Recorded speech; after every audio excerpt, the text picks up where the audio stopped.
राज्याच्या पशुसंवर्धन पर्यावरण मंत्री आमच्या नेत्या आदरणीय पंकजाताई साहेबांनी सिरसाळ्यात बोलताना सहज एक आपल्या लोकांमध्ये वक्तव्य केलं होतं.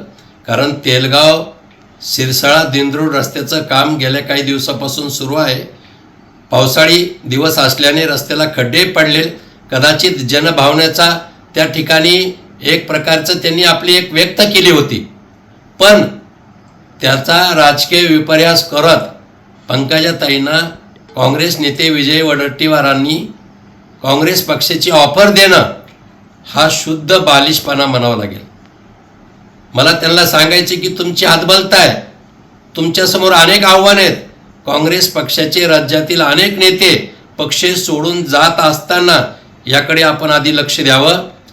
आदरणीय ताईसाहेब भारतीय जनता पार्टीच्या ज्येष्ठ नेत्या आहेत, राज्याच्या मंत्री आहेत. पक्षनिष्ठा पक्षविचार त्यांच्या नसनसात मुरलेला आहे.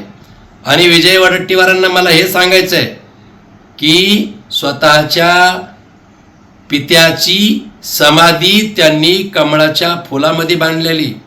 यापेक्षा दुसरं उदाहरण तुम्हाला कोणतं सांगावं? आणि तुम्हाला पाहायचं असेल तर तुम्ही परळी वैद्यनाथला या. पण काँग्रेस पक्षाची हतबलता आहे की अशा प्रकारचं वक्तव्य त्यांनी करणं.